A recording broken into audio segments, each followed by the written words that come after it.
नमस्कार, मेरा नाम है डॉक्टर पुरु धवन और आज इस वीडियो में मैं आपके एक क्वेश्चन का आंसर देना पसंद करूंगा जो कि हमारे कमेंट सेक्शन में आया था। कमेंट आपकी स्क्रीन पर है।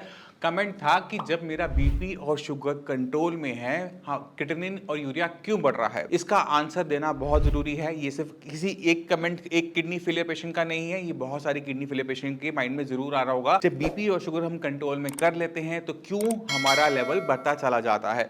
अब हम थोड़ा सा इसको समझने की कोशिश करेंगे कि बॉडी के अंदर क्या हो रहा होता है। तो शुरुआत करते हैं सबसे पहले कि किडनी क्यों खराब हुई, क्योंकि इसे जानना बहुत जरूरी है।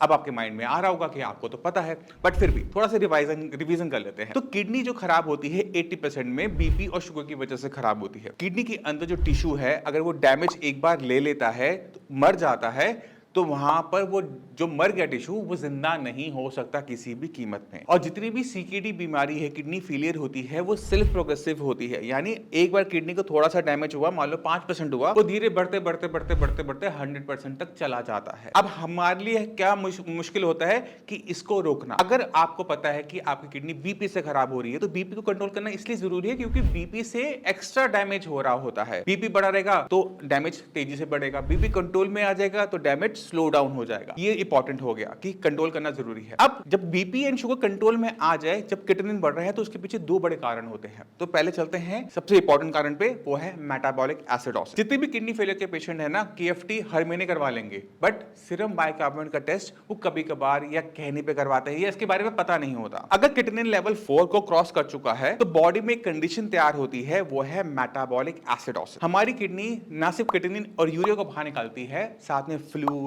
इलेक्ट्रोलाइट्स और एसिड को भी बाहर निकालती है।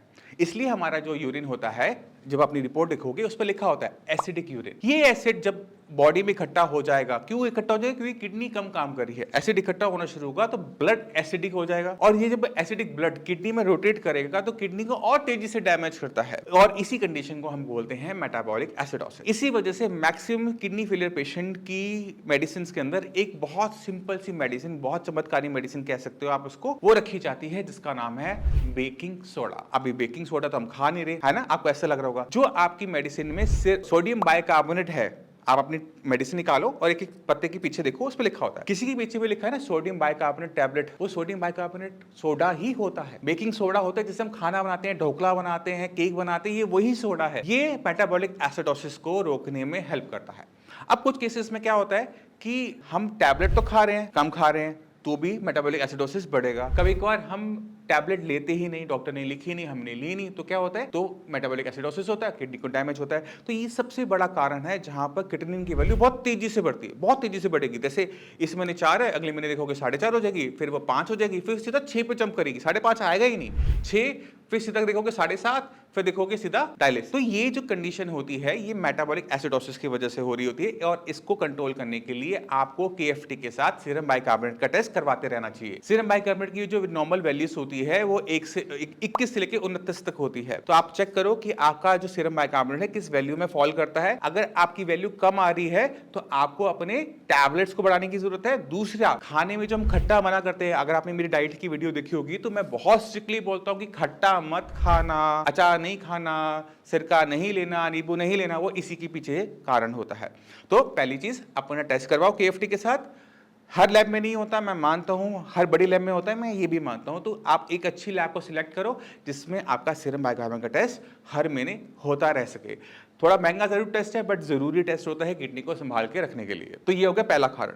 अब चलते हैं दूसरे कारण के ऊपर, जो कि हमें देखने को मिलता है हर किडनी फेलियर पेशेंट में, और इसी वजह से जैसे क्रिएटिनिन के लेवल थोड़े से बढ़ने शुरू होते हैं, आपके डॉक्टर्स आपको डायलिसिस के लिए बोलना शुरू कर देते हैं कि अब आपको डायलिसिस की जरूरत पड़ेगी। सेकेंड पॉइंट को समझने के लिए आपको थोड़ा बॉडी के अंदर झांक के देखना पड़ेगा कि बॉडी में चीजें किस तरह से होती हैं। आपको सिंपल तरीके से बताऊं, अपना हाथ देखो, आपको हाथ के अंदर ना ये नीली नीली लाइनें नजर आएंगी। ये क्या होती है? ये वेन्स होती हैं। ये ब्लड को हाथ से हार्ट की तरफ लेके जा रही है, दिल की तरफ लेके जा रही है।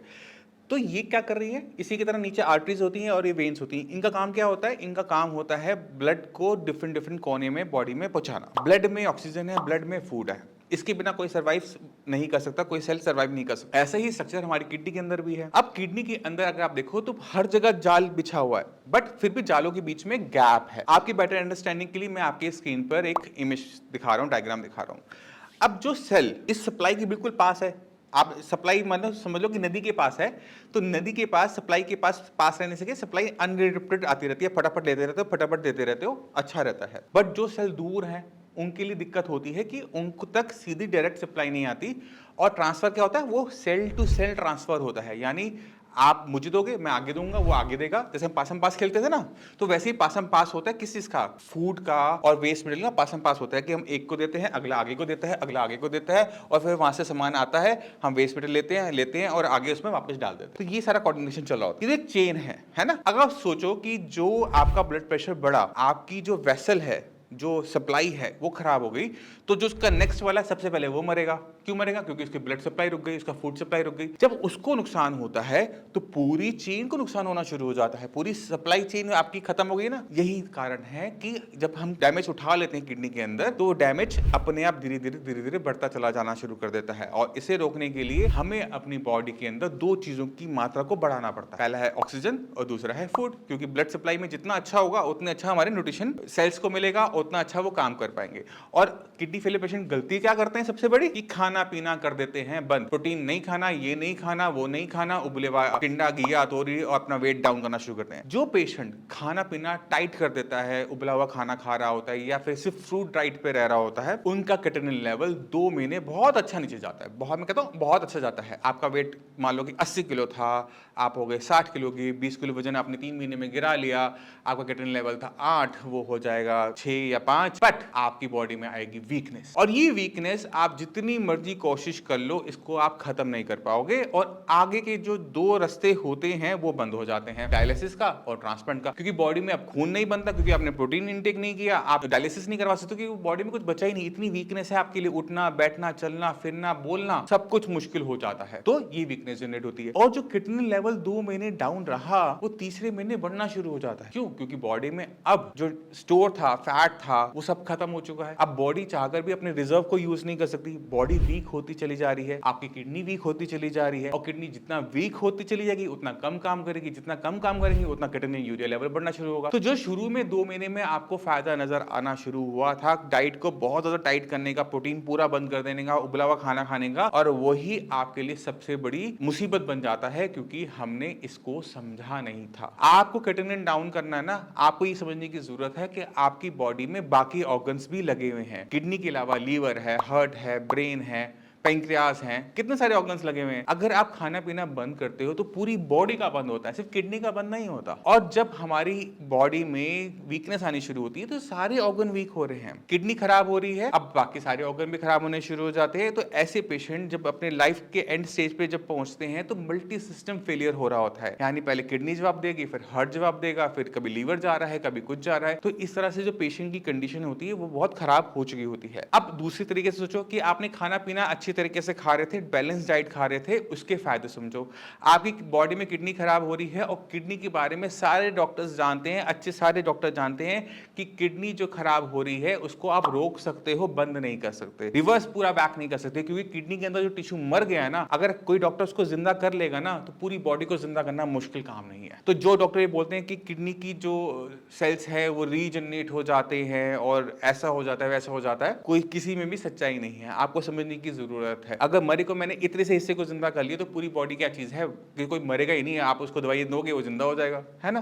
बट ऐसा होता नहीं है। आपकी बॉडी में जो सेल मर गए हैं वो मरे ही रहेंगे, आपने और सेल को मरने से रोकना होता है, और जो अच्छे सेल्स हैं उनसे काम थोड़ा सा बढ़ा लेना होता है कि creatinine level, urea level down हो जाए। और उसी को ही श्रेयस में साइंस इंजीनियरिंग में करवाया जाता है, जिसके आप बाकी सारे टेस्टिमोनियल्स, रिपोर्ट्स आप इस चैनल पे देखते आए हो। वो इसी तरह से पॉसिबल है। खाना पीना टाइट करने पे दिक्कतें ज्यादा बढ़ती हैं। 2 महीने का जरूर सुख मिलेगा कि रिपोर्ट में सुधार होगा, बट वो किसी काम का नहीं है। तो आपको जरूरत है समझने की कि आप बॉडी को क्या दे रहे हो, क्या इनटेक कर रहे हो, बॉडी उसको किस तरह से कर रही है। अब आप इसमें डाइट में मॉडिफिकेशन भी है, इसमें थोड़ी सी एक्सरसाइज भी है। डाइट में मॉडिफिकेशन के लिए पूरी वीडियो अवेलेबल है, आप उसको जाके देखो, समझो। और एक्सरसाइज भी जरूरी होती है, मगर एक्सरसाइज हम बहुत हैवी एक्सरसाइज नहीं कर सकते। एक्सरसाइज क्यों करते हैं, पहले उसको समझने की कोशिश करते हैं। हम एक्सरसाइज इसलिए एडवाइस करते हैं कि आप अपने ब्लड के अंदर ऑक्सीजन की मात्रा को बढ़ा। अब हमारी नॉर्मल जो ऑक्सीजन सैचुरेशन होती है वो 95% के आसपास रहती है। अब अगर आप ब्रीथिंग डीप करने शुरू करते हो तो वो 98, 97, 98 के आसपास, 99 तक वो पहुंच जाती है। अब ऑक्सीजन सैचुरेशन बढ़ने का मतलब ये है कि सेल को 2 या 3% एक्स्ट्रा ऑक्सीजन मिलना। अब इसका कोई नुकसान तो होगा नहीं, फायदा ही होगा। तो ये फायदे लेने के लिए हम अनुलोम विलोम प्राणायाम पे